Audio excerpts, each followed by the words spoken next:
Ndadzoka zvekare ndiri pano pachibanda media. Ndini tete venyu mu2K. Okay, today ndoda kutaura nezvechikapa. Chii chinonzi chikapa? Chikapa mutambo unowanikwa pabonde.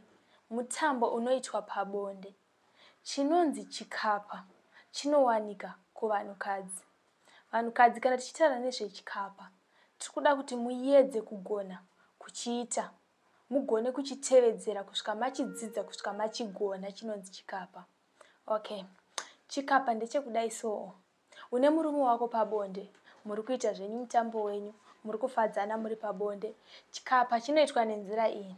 Kana uchida kunyatso kugona chikapa kuti chinakire murume wako pabonde, unosumudzirawo chiuno. Kana wakarara ungava wakarara nemanhede kudaiwo, chiuno ngachiende mudenga ichi. Uye zvekare kana tichitaura nezvechikapa, hatisi kuti sheka kuita kunge sekunge uchadambuka, no. Chikapa unosheka, mbichana uchitosheka. Ichocho ndo chinonzi chikapa, kusheka kwaunoita chiuno. You see? Paunosheka chiuno paya murume wako anenge achitonakirwa, ndo chinonzi chikapa. Uye zvekare chinokwanisa kuitwa nenzira dzakasiyana-siyana. Unokwanisa kunge wakarara nemanhede, unokwanisa kuita even wakakotama chaiko. Chinonzi chikapa kugona kusheka chiuno in a way yekuti murume wako anonzwawo kunakirwa, handiti? So zvinhu izvozvo ngatizvigonei hama dzangu vanhukadzi, ngatigoneiwo kuita chikapa. Varume vedu vasatisiye mudzimba umu. Zvinhu izvozvo zvinokwanisa kukusisa nemurume. Noti chikapa chete, kusagona kuita bonde kunokusisa nemurume vedu we. Ngatigoneiwo kuitawo chikapa kufadzawo murume wako. Ukagona kuita chikapa, murume wako anonzwa kunakirwa, anofara.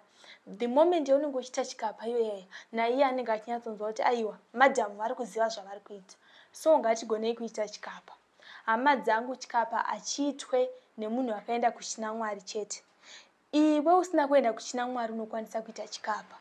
Gonawo kutenderedza chiuno chako. Uye zvekare gona kuti kana wakarara nemanhede, chiuno ichi ngachisimuke. Musoro chero uri pasi, but chiuno ngachisimuke mudenga, chitange kutenderera chiri mudenga. Ndicho chinonzi chikapa. Ngatitevedzerei hama dzangu, zvichakubatsirai ramangwana renyu. Zvitevedzere nhasi, chero iwe mukadzi uri kunditeerera. Zvitevedzere nhasi uone kuti murume wako uchanzwa achitaura shoko rasati ambotaura kuti mai mwana nhasi mandigonera ende ndanakirwa. Thank you so much. Goodbye. Please support our YouTube channel. Muchida kumaketerwa ingoti bata mavideo edu molaika. Kana subscribe wakaipa. Imi wacho wanoita zvigoita. Mana setimu tinokutenda.